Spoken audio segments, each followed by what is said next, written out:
The thing to realize with all of these connected devices is they're all connected either with Wi-Fi, with Bluetooth.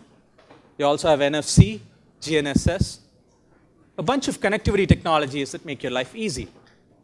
Now, in addition, these devices also need to have certain properties. They need to be super small.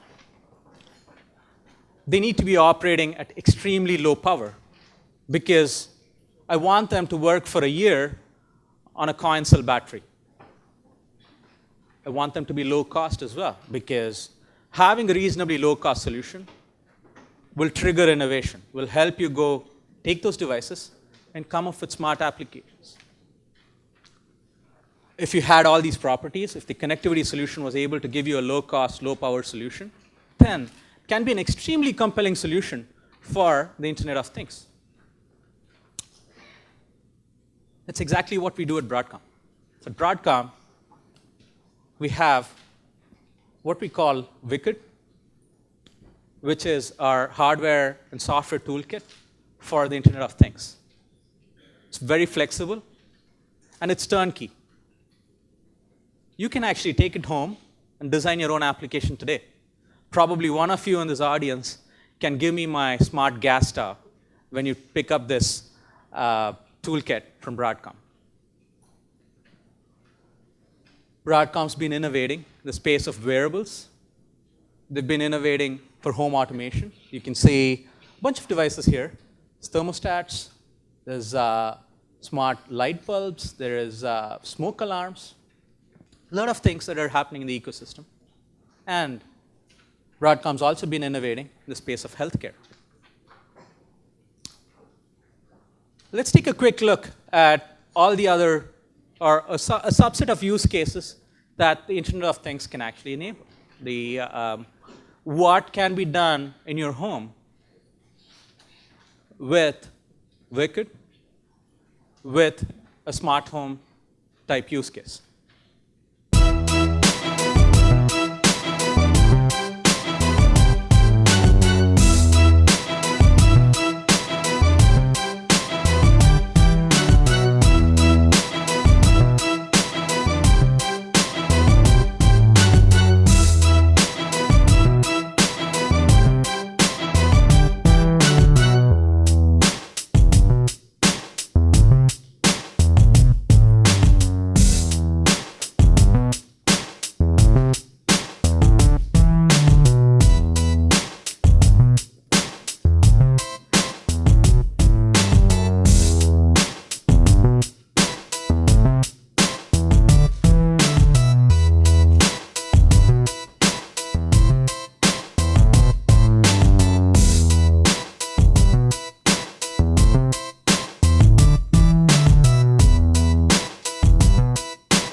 Wow, just wow.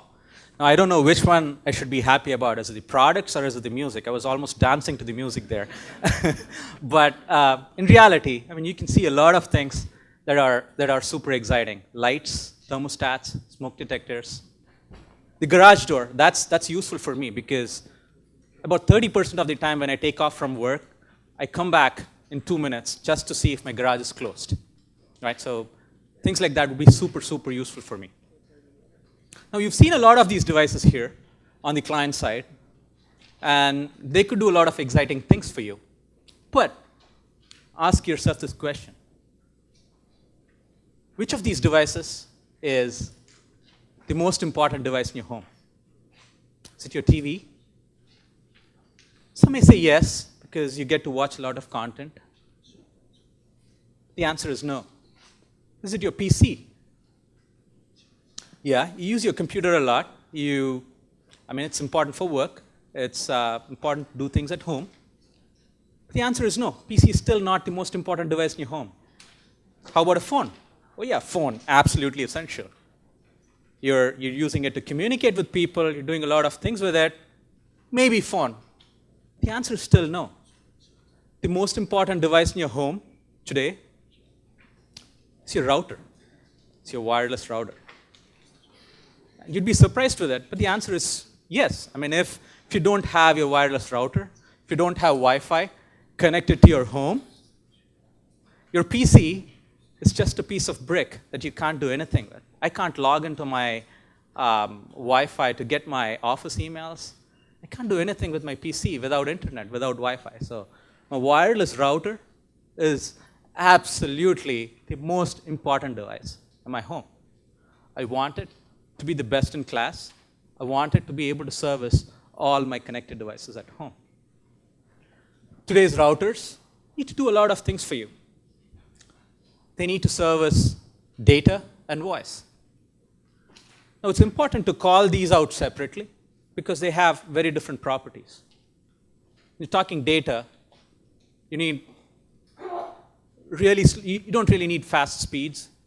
You just need a slow connection. It just needs to be sufficient for emails and web pages and so on. But video is very different.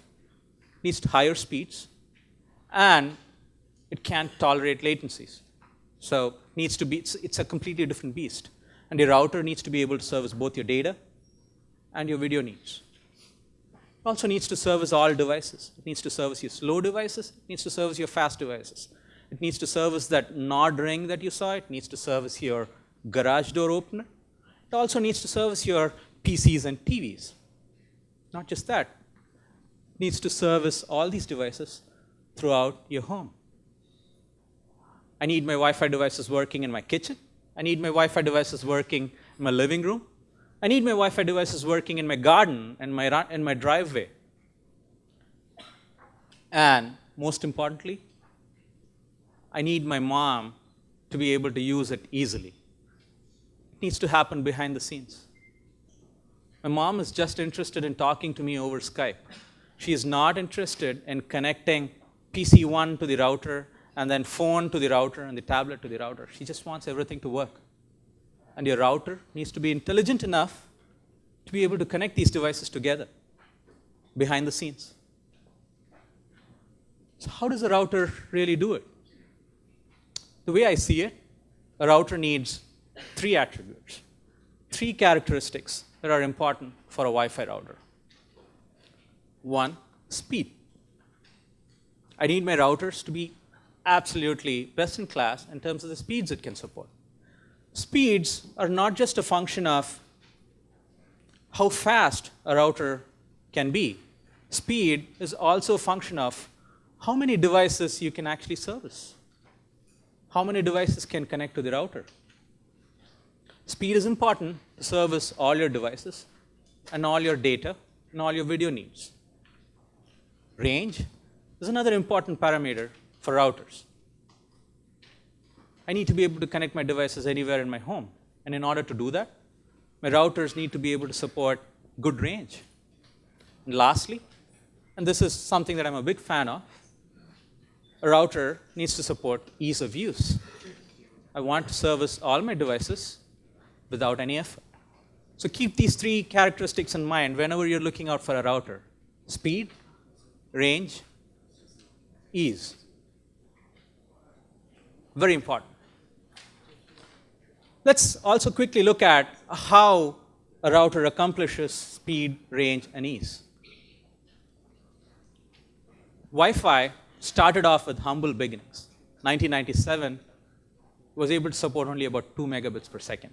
Today, the routers are capable of doing gigabits per second speed. That's just phenomenal. It's just phenomenal in 15 years. How does a router do it?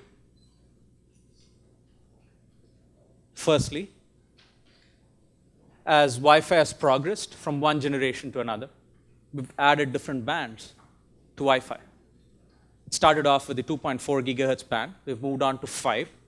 There are opportunities to add more bands as well. It's like adding new roads. Wi-Fi routers, the best Wi-Fi routers, also need to be able to use wider bandwidth. It needs to be able to efficiently use your bandwidth. It's like you have a highway. Can I go increase the width of my highway to be able to support 3 cars instead of 1? Efficient use of bandwidth. And lastly, efficient transmission. Can I squeeze in 5 cars instead of 3 in my road? If I can do that, if I can do these 3 things very efficiently, my router will automatically give me higher speeds. Efficient use of bandwidth is very, very important to get you range, to get you speeds. How about range?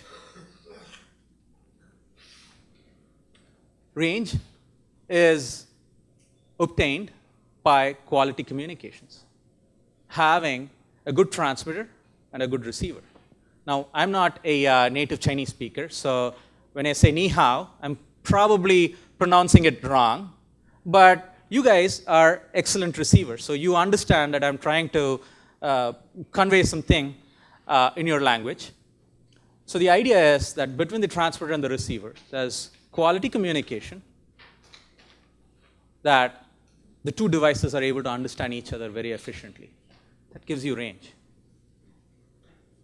There's also focused transmission. Let's say I'm talking to this gentleman right here. I think I'm better off just focusing on you and talking versus standing right in the middle, looking up in the air, and screaming on top of my voice.